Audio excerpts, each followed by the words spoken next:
Mass immigration is absolutely terrible for society, and here's why. You've been told for decades that our job is to take in immigrants from all types of nations, especially third world immigrants and countries that are just completely torn. We should take all of their immigrants because they're beneficial to our society. But I want you to look and think about, is your society better ever since Hart Celler or anything like that, or is it worse? I have prepared an argument to say why mass immigration has hurt the West and why we need to stop mass immigration immediately. Rapid demographic change is my first number one argument. And it's the argument I always go to against liberals who say that mass immigration is good for society. Now, what is rapid demographic change? So let's go to 1965. Lyndon B. Johnson signs the Hart-Celler Act. What is the Hart-Celler Act? It pretty much says you cannot put quotas on certain nations. So if you had, for example, let's go to the 1924 Immigration Act, they would say, oh, there is X amount of Italians in this country. We're going to times that by 0.2, and that's how many immigrants we're going to take from that country. We can't do that anymore. So that means it opens the floodway for literally any immigrant to come in, no matter what country they're from, no matter how far away of their culture is from the United States. Also, it doesn't matter whether their country hates us or not, whether they're going to be terrorists or not. It's not good. Now, here's the big problem. It's hard to unite when there's so many different interests. I think Plato says this in Republic. He's against diversity because the thing is about diversity is that there's so many different interests. And when there's many different interests where every culture has their own interest. And when you have so many different interests, nobody wants to unite. When you look at any country, if we go back to the 1950s where all of Europe was predominantly white, right? I'm not even saying that white people are bad. I'm just saying that when you have one culture, it's easier to unite. In the 1950s, all the countries in Europe were predominantly white, pretty much. Maybe there was a couple of outliers. I don't even think there was any outliers. They were all just white. Now, if you look at them now, the countries are completely broken. There's riots. There's no peace. The cities are disgusting. London is disgusting. LA is disgusting. Chicago is disgusting. New York City is disgusting. Paris can't even. Paris is historically a Catholic nation, cannot even have Christmas celebrations because of the mass immigrants threatening to attack them.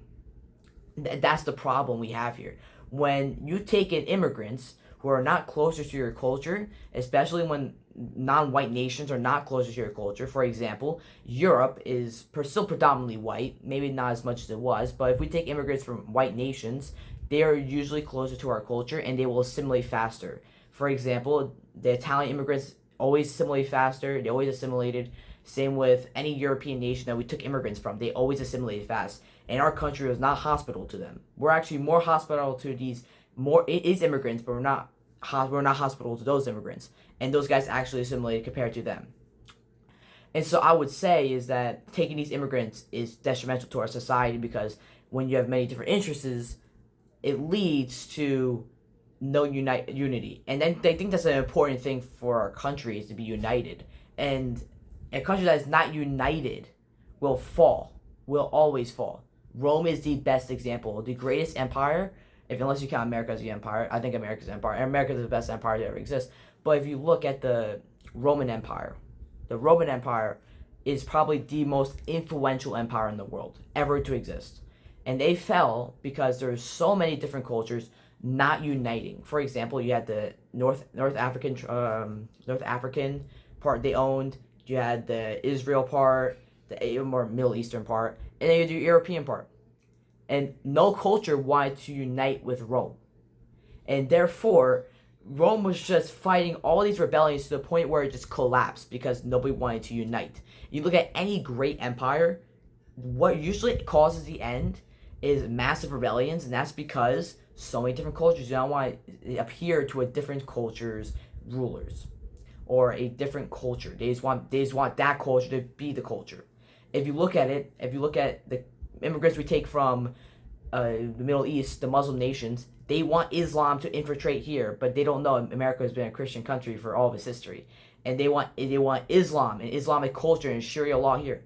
A great example is 50% of Muslim immigrants, I think it may be less, maybe like 40 to 50%, want Sharia law in the United States, and Sharia law is completely and utterly anti-Western. It wants to make women as property of their men, pretty much. We can also look at Mexican immigrants. Small government is a thing. We are a small government. The United States was founded on small government.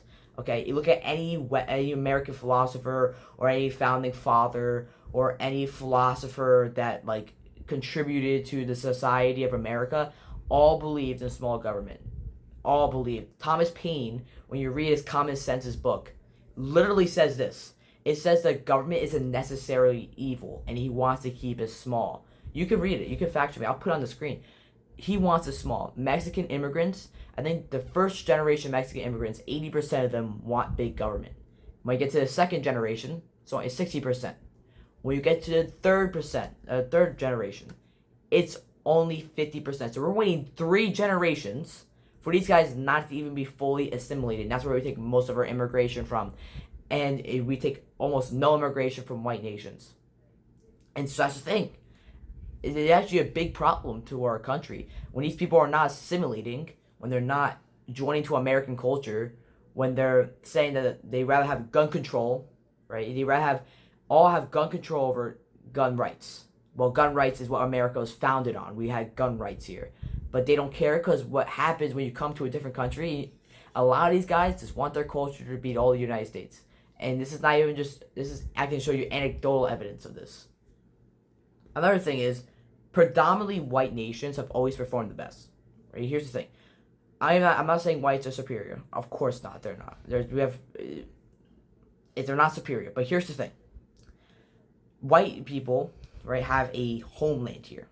Okay, you might say the Native Americans, but that word American was formed by white people. Natives are not Americans because they're native to the land, but they're not Americans. Americans are the people that came here and they formed the nation. So Americans, white people have a home ancestrally here. Like, this is our nation, right? And we should be taking people that are our nation, that will help our nation, right? Who are closer to our nation. And so if it's keeping the skin color white, I want to do that. And the thing is, because white people are just naturally closer to our culture, and I think just taking more white immigrants will actually benefit our society. One, you could say the economic argument, which is good, but I also say just because they'll assimilate faster, because their culture is already pretty close. The thing is, the founding fathers wanted us to keep a white nation. They wanted this nation to be white. In the 1790 Immigration Act, the only people that were seen as Americans were white Christian men that had property. If you didn't have that, you were not considered an American. Now, obviously, there's some flaws in that. I believe that there's more to being an American than just white Christian man. I believe that you don't have to necessarily be Christian to be man, but I do believe there's some aspect of like adhering to Christian morals. Also, I think another thing is white people have a homeland here, and I just don't agree from a moral standpoint that you should just completely replace the people. Because if I give you this analogy, if we say India, it becomes majority white, and the native Indian population goes down to like 30%. Do you think that'd still be India? No, because to be an Indian, you need to have you need to be ethnically Indian. To be French, you need to be ethnically French. I can say the same thing about American, and predominantly, most Americans were white, and so keeping it like that is fine. And if you're gonna be okay with India wanting to keep a majority India, you have to be okay with the United States being majority white, because that's what we are founded on, white people. And I think just, again, replacing white people is absolutely detrimental to our society. My second reason for why mass immigration is bad is because of the suppression of wages. Now, you hear this a lot in the arguments that we should increase minimum wage because, well, productivity rates have gone up since the 1970s, but wages have not followed. Now, they always say, well, we need to raise minimum wage because greedy companies are against the workers. I'm like, yeah, sure, they are. Greedy companies are being greedy. But I can also say mass immigration has led to that, because ever since the 1970s, right, or 1965, the Hart-Celler Act, has wages gone up? And has productivity gone up? Yes. Has wages gone up? No, because here's the thing. When you have supply, let's go to supply and demand.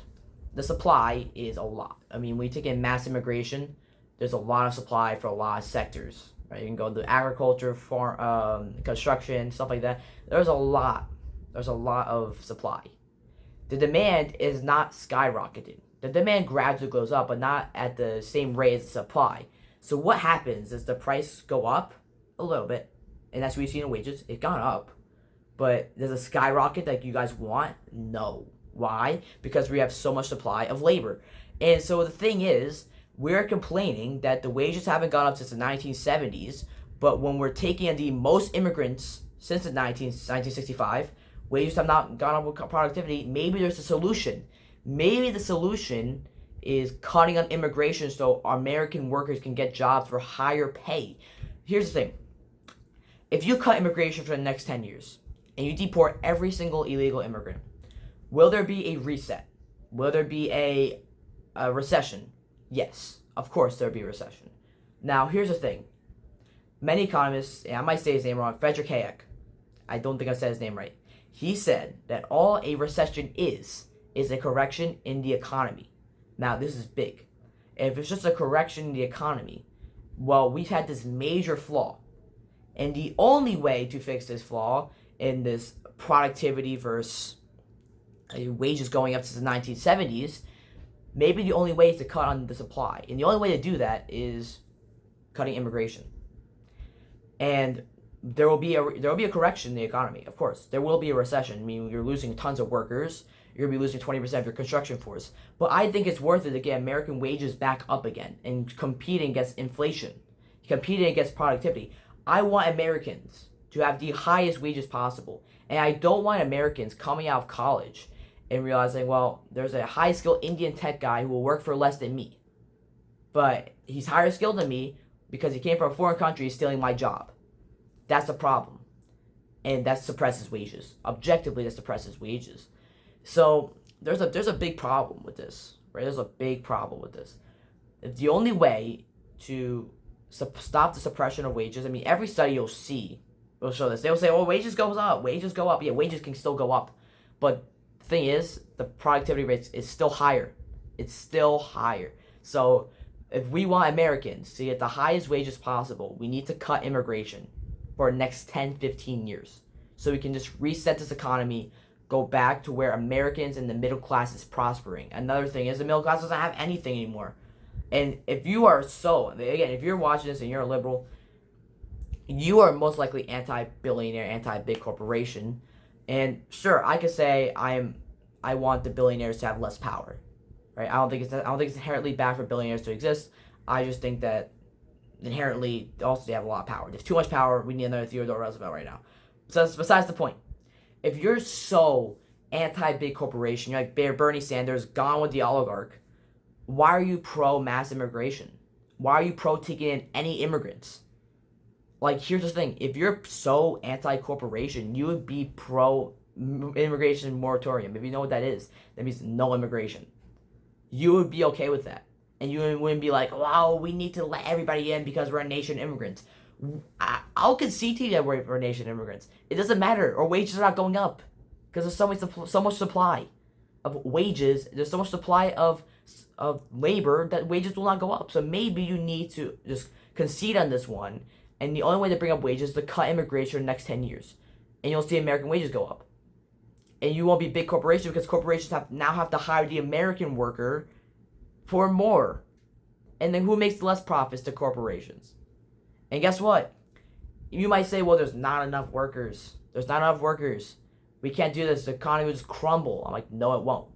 Businesses will do anything possible to make a profit. And what I would see is businesses will be doing anything, job programs, lobbying schools, lobbying politicians. They'll make sure that their profit is still there. And that means having to hire American workers, having to find American workers, they will. They will. And so I'm just saying maybe we need to cut immigration so we can get these wages back up. And that's why we get mass immigration. Those are my two reasons. Now we'll be debunking the argument, well, immigrants are good for the economy. Now, the only economic statistic I see in America that makes the immigrants good for the economy is the GDP goes up. And yeah, sure, if the GDP is going up, good. But how does that help the average American at all? There's no reason that the GDP going up helps the average American at all when they can't find jobs out of college. Here's the thing. The GDP is just a number. in a lot of ways. Unless you're like Milton Friedman and you're like, we need the GDP to go up. We had to chase GDP numbers. I don't really care.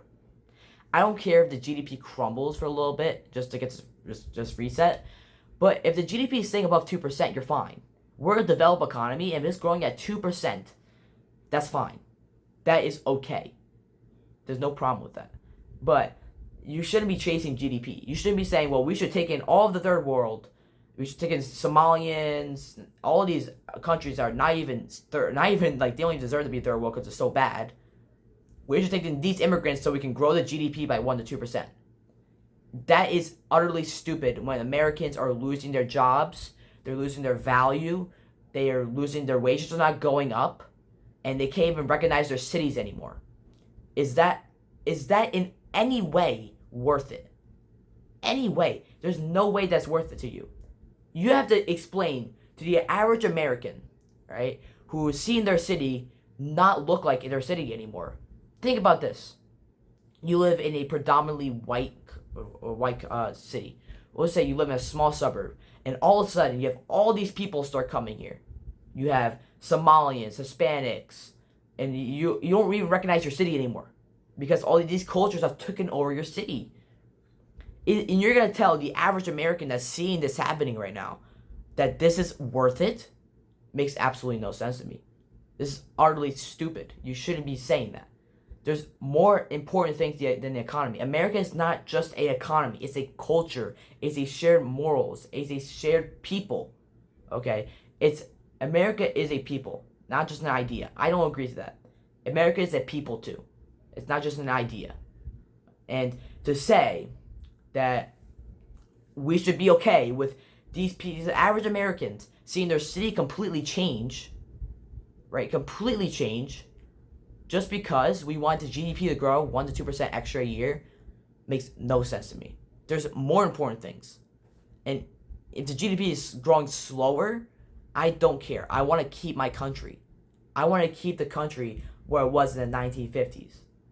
Where we were unionized as a country, where the country was beautiful, where the social trust was high, and people trusted each other, and people could leave their keys outside, and women weren't worried about getting, raped by a Mexican immigrant. Not even just Mexican immigrants and illegal immigrants.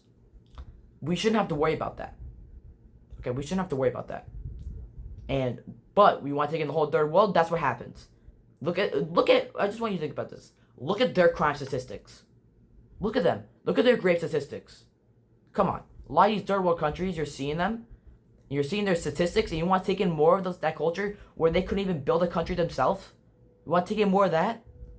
Makes no sense to me. So the economic argument is utterly stupid because the GDP doesn't matter.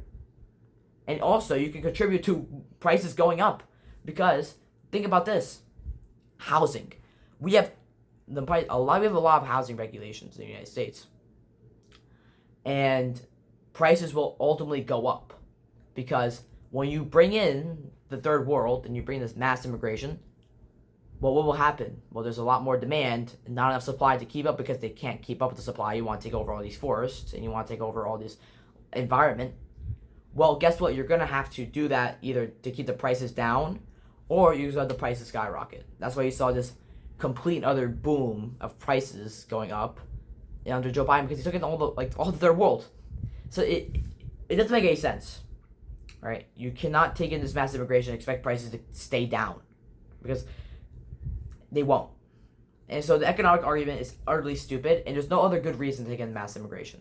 So yeah, this is a 20-minute video on why mass immigration is utterly wrong.